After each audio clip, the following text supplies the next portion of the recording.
Hello everyone. I hope all of you are doing well. And today is my last day in India. I'm wrapping up everything. And so before leaving, I would just like to share one thing with all of you. I know and I have seen a lot of messages from Indian medical graduates studying from private medical colleges that are we good enough to pass an entrance exam? The answer is yes, yes, you all are good enough. It does not depend or matter anymore whether you are from a government or a private medical college. See, you all have same access to all the resources, right? You all have same syllabus. आप हर एक year में same चीज़ें पढ़ते हुए जा रहे हैं. आपके पास सारे रिसोर्सेस हैं, सारे वीडियोस हैं, यूट्यूब वीडियोस हैं, और बहुत जनों के पास प्रिपलेडर और मैरो जैसे ऐप्स हैं. जो लोग मेरी तरह प्लैब या फिर किसी और की तरह USMLE देना चाहते हैं, उनके पास भी सारे रिसोर्सेस हैं. All you have to do is a little bit more research. Please अपने आप पे इतना हार्श मत होइए. Don't look down upon yourself. Okay, you guys are equally good and you just have to work on your skills. So ये सब सोच छोड़ दीजिए और अपनी स्किल्स पे काम कीजिए. एक छोटी सी टिप आपको देना चाहूँगी कि जो ये पोस्ट ग्रेजुएशन की ट्रेनिंग है ना, ये बहुत इंपॉर्टेंट है.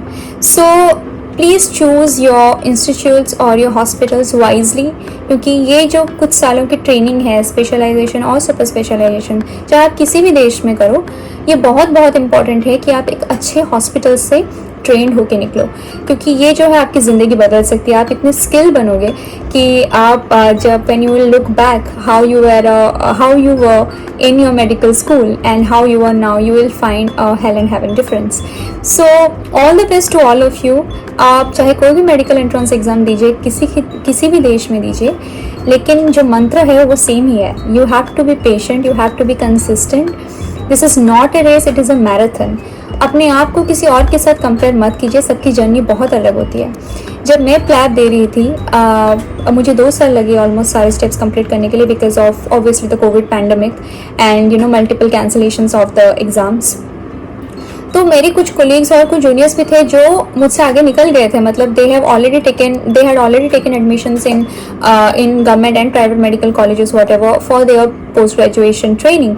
एंड अगर मैं ये सोचते हुए बैठ जाऊँ कि अरे उनको मिल गया, मैं अभी भी बैठ के एग्ज़ाम ही दे रही हूँ, तो फिर क्या बात होती. देखिए, दोनों हम लोगों का जो जर्नी है वो काफ़ी अलग है. मैंने कुछ और चुना, मेरे बाकियों ने कुछ और चुना, लेकिन इससे कोई बड़ा या छोटा नहीं होता. प्लीज़ ये बात को समझें और please focus on your self. बाकी कौन क्या कर रहा है इस पर मत ध्यान दीजिए. अगर आपने कोई जर्नी, आपने कोई चीज़ चूज़ की है, stick to that and do not set your feet in two words. बहुत जन मुझे ये भी पूछते हैं कि प्लैब और नीट मैम एक साथ दे सकते हैं क्या? नहीं, आप नहीं दे सकते. दोनों का स्ट्रक्चर बहुत अलग है. And of course I am not the best person to give you NEET advices, क्योंकि मैंने वो एग्ज़ाम नहीं दिया है, नीट PG. मैंने दूसरे एग्ज़ाम दिए, प्लैब दिया था. तो आप मुझे प्लैब रिलेटेड कोई भी सवाल कीजिए, I am ready to answer, but I am not the best person to answer about NEET. लेकिन एक चीज़ ज़रूर बोलूँगी और एक बार बोलूँगी कि आप अपना हॉस्पिटल, जहाँ पे भी आप अपना ट्रेनिंग करना चाहते हैं, उसे बहुत वाइजली चुनें. ये आपकी ज़िंदगी बदल सकती है एज अ डॉक्टर.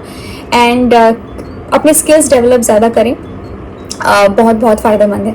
तो okay, so this was the small video and I hope कि आपके अंदर ये क्वेश्चंस और ना आए कि आप प्राइवेट से हो या गवर्नमेंट से हो. It really does not matter.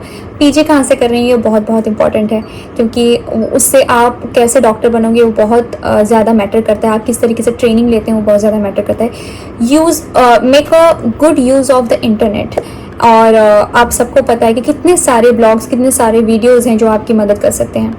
So okay, this was it and see you all in a very short period of time. Bye.